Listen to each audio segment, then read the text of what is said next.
दोस्तों, अगर आप नए हैं और डीमैट अकाउंट खोलना चाहते हैं तो आज ही प्ले स्टोर पे जाइए और ग्रो ऐप डाउनलोड कीजिए और अपना डीमैट अकाउंट आज ही क्रिएट कीजिए। फर्स्ट हम लोग जान लेते हैं कंपनी ने ये जो बोनस शेयर और डिविडेंड डिक्लेयर किया है वो क्यों किया है।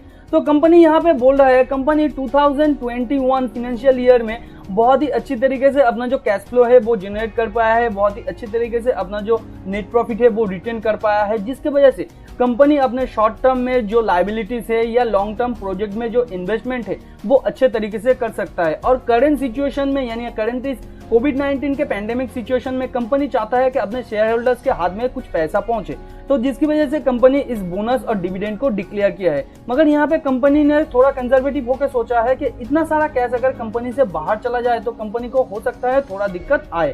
तो इसकी वजह से कंपनी ने जो बोनस डिक्लेयर किया है उसका जो वे है वो डिफरेंटली डिक्लेयर किया है। जैसे कि कंपनी ने बोनस शेयर के बजाय बोनस डिवेंचर दिया है, तो यहाँ पे कंपनी जो बोनस डिवेंचर दे रहा है वो 29 rupees full paid up capital है और ये बोनस डिवेंचर आपको एक शेयर के अगेंस्ट में मिलेगा।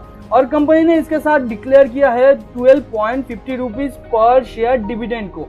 और ये जो डिविडेंड और बोनस डिवेंचर है इसका रिकॉर्ड डेट है 27 मई 2021 और एक्स बोनस डेट है 25 मई 2021। यानी 25 मई से पहले अगर आपके अकाउंट में शेयर है तो ही आपको बोनस और डिविडेंड मिलेगा।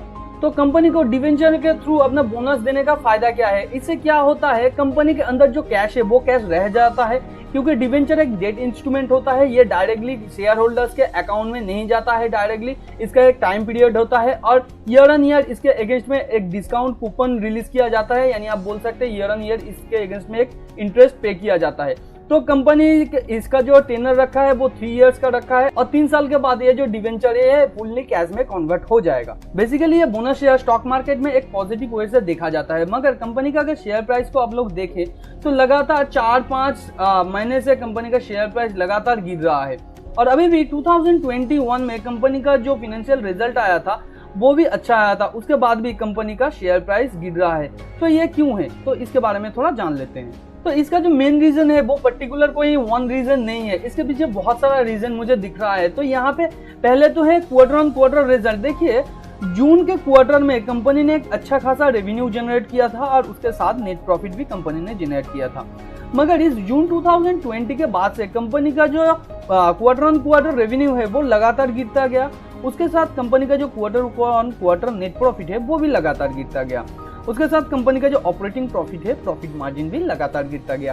तो ये एक रीजन हो सकता है कंपनी का शेयर प्राइस जो लॉन्ग टर्म से गिर रहा है। और इसके पीछे और जो रीजन है उसे भी हम लोग देख लेते हैं। देखिए यहाँ पे ROCE यानी return on capital employed company का मार्च 2014 से लगातार गिर रहा है। मार्च 2014 में था 67.1% का और करेंटली मार्च 2020 में है 36.72 और मार्च 2021 में भी ये थोड़ा गिरा है। मगर ROA को भी आप देखें तो ROA भी सेम वे में काम कर रहा है। मार्च 2015 से ये लगातार गिर रहा है और मार्च 2021 में भी ये थोड़ा सा गिरा था। और अगर ROE के बारे में आप देखें तो ROE का भी ट्रेंड कुछ अच्छा नहीं है। ROE पहले मार्च 2015 में था 55.46 मगर मार्च 2020 में है 31.85। तो ये जो ROA, ROE, ROC ये कंटिन्यूअसली गिर रहा है। और आपको बता दूं ये सारा प्रॉफिटेबिलिटी फैक्टर होता है। इसके साथ अगर कंपनी के कुछ टेक्निकल फैक्टर को देखें तो कंपनी का टेक्निकल फैक्टर यहाँ पे बता रहा है कंपनी का शेयर प्राइस लगातार बहुत ही अच्छे तरीके से ऊपर गया है। और जब कंपनी का शेयर प्राइस बहुत ही अच्छा खासा बढ़ जाता है उसके बाद कंपनी का शेयर प्राइस और ऊपर नहीं जा सकता है, वो थोड़ा थक जाता है और कुछ समय के लिए वो कंसोलिडेटेड पीरियड में चला जाता है। देखिए यहाँ से कंपनी का शेयर प्राइस ऊपर गया, उसके बाद थोड़ा कंसोलिडेटेड पीरियड में चला गया, उसके बाद और भी ऊपर गया, उसके बाद थोड़ा कंसोलिडेटेड पीरियड में चला गया यानी साइडवेज में चला गया। इसके बाद कंपनी का शेयर प्राइस लगातार ऊपर गया, उसके बाद यहाँ पे देखिए ये कंसोलिडेटेड पीरियड यानी ये एक साइडवे में चला गया। और अगर हम लोग कंपनी के वीकली चार्ट को देखें तो यहाँ पे हम लोग क्लियरली देख सकते हैं कंपनी का जो शेयर प्राइस है वो लगातार कुछ महीनों से ये कंसोलिडेटेड पीरियड में यानी साइडवे में है। देखिए यहाँ पे ऊपर हाई को टच करके फिर ये नीचे आया, फिर ऊपर जाने की कोशिश की है, फिर ये नीचे आया, उसके बाद फिर कंपनी का शेयर नीचे आ रहा है। तो यहाँ पे एक लॉन्ग टर्म साइडवे का पैटर्न फॉलो कर रहा है। उसके साथ अगर एक दिन का चार्ट हम लोग देखें तो यहाँ पे और भी क्लियरली यहाँ पे मेंशन है कि कंपनी का शेयर प्राइस ऊपर जाके एक पॉइंट को टच करके उसके बाद नीचे आ रहा है और ये एक चैनल के थ्रू आगे बढ़ रहा है, यानी ये जो साइडवे चैनल है। तो अभी कंपनी के शेयर प्राइस के हिसाब से या चार्ट के हिसाब से क्या कंपनी के शेयर प्राइस को हमें खरीदना चाहिए, बेचना चाहिए या होल्ड करना चाहिए? देखिए, कंपनी का share price long term consolidation period में है। तो इस लॉन्ग टर्म कंसोलिडेशन पीरियड में क्या होता है, कंपनी का शेयर प्राइस कभी भी जब एक सपोर्ट में आके टच करता है तो उसके बाद इसका दो कंडीशन हो सकता है, यानी दो फेज हो सकता है, या तो ये नीचे चला जाए बहुत ही फास्ट या ये बाउंस होके ऊपर चला जाए। तो मेरा मानना यहाँ पे ये है, अगर ये शेयर प्राइस अभी गिर रहा है तो आप थोड़ा गिरने दे। यहाँ पे जो मंथ के चार्ट में मुझे सपोर्ट दिख रहा है 3435 के आसपास, और जो उसके बाद सपोर्ट दिख रहा है 3100 से 200 के आसपास। तो कंपनी का शेयर प्राइस ये गिर रहा है तो आप थोड़ा गिरने दीजिए, और जब ये सपोर्ट कोई एक टच करके ऊपर जाने की कोशिश करेगा और ओवरऑल जो एफएमसीजी मार्केट है वो एक पॉजिटिविटी दिखाएगा हम लोगों को, तब आप इस शेयर को अगर खरीदेंगे तो आपको एक बेनिफिट मिल सकता है। अगर आप स्विंग ट्रेडर है और लॉन्ग टर्म इन्वेस्टर है, दोनों के लिए ही मैं सेम बोलना चाहूंगा। तो मेरा मानना यहाँ पे ये है कि अगर कंपनी का शेयर प्राइस गिर रहा है तो उसके पीछे जरूर कोई रीजन है, और मार्केट में ऑलरेडी जो इन्वेस्टर्स है, बड़े बड़े इन्वेस्टर्स है, वो ऑलरेडी जानते हैं। मगर मैं ये नहीं कह रहा हूँ कंपनी के शेयर प्राइस में कोई भी खराबी है, मगर ये एक टेक्निकली बेयरिश पैटर्न है। तो टेक्निकली बेयरिश फेज में क्या होता है, कंपनी का शेयर प्राइस अगर नीचे आता ही जाता है तो उसके बाद कंपनी के शेयर प्राइस जब तक एक सपोर्ट को टच नहीं कर जाता तब तक वो नीचे आता ही रहता है।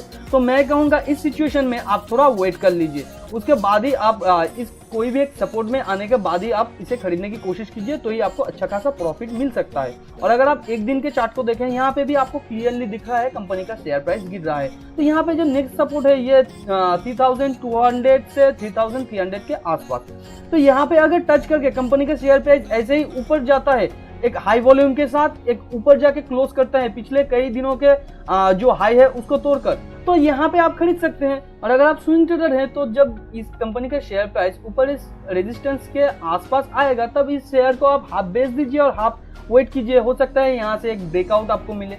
और अगर ब्रेकआउट ना भी मिले तो कंपनी का शेयर प्राइस जब बेयरिश कैंडल पैटर्न शो करेगा आप उस टाइम पे बेच दीजिए, तब भी आपके हाथ में अच्छा खासा प्रॉफिट रह सकता है। तो अगर आप लॉन्ग टर्म इन्वेस्टर है तो भी आप थोड़ा वेट कर लीजिए, अगर आप स्विंग ट्रेडर है तो भी आप थोड़ा वेट कर लीजिए, क्योंकि यहाँ पे मुझे कोई भी कंपनी के शेयर प्राइस खरीदने का एक पैटर्न नहीं दिख रहा है। तो अगर आप कंपनी के फंडामेंटल में विश्वास रखते हैं तो कंपनी का फंडामेंटल जब अच्छा दिखाएगा, यानी क्वार्टर ऑन क्वार्टर का जो रेवेन्यू है, प्रॉफिट है, वो अच्छा कंपनी पोस्ट करता रहेगा, तब आप कंपनी के शेयर प्राइस को खरीदिए। क्योंकि जब कंपनी का फंडामेंटल अच्छा होता जाएगा कंपनी का शेयर प्राइस भी अकॉर्डिंग बढ़ सकता है। और अगर एफआईआई या डीआईआई का लॉन्ग टर्म व्यू हम लोग देखें तो एफआईआई लगातार अपना शेयर होल्डिंग इंक्रीज कर रहा है यहाँ पे, और कंपनी का डिलीवरी परसेंटेज भी बहुत ही अच्छा खासा है। तो यहाँ से एक बात हम लोगों को ये भी पता चल जाता है, कंपनी के अंदर जो खरीदारी है वो एफआईआई बहुत अच्छे तरीके से कर रहा है। कंपनी के शेयर प्राइस में मुझे कोई भी नेगेटिविटी नहीं दिख रहा है, मगर ये लॉन्ग टर्म एक बेयरिश फेज में होने के रीजन से मैं इस कंपनी के शेयर प्राइस को और थोड़ा गिरने देना चाहता हूँ। मगर यहाँ पे क्लियरली प्राइस एक्शन ये कह रहा है कंपनी के शेयर एक वीक हैंड से स्ट्रॉन्ग हैंड में, यानी एफआईआई के हैंड में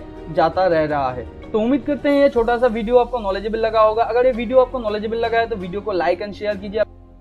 दोस्तों, अगर आप नए हैं और डीमैट अकाउंट खोलना चाहते हैं तो आज ही प्ले स्टोर पे जाइए और ग्रो ऐप डाउनलोड कीजिए और अपना डीमैट अकाउंट आज ही क्रिएट कीजिए।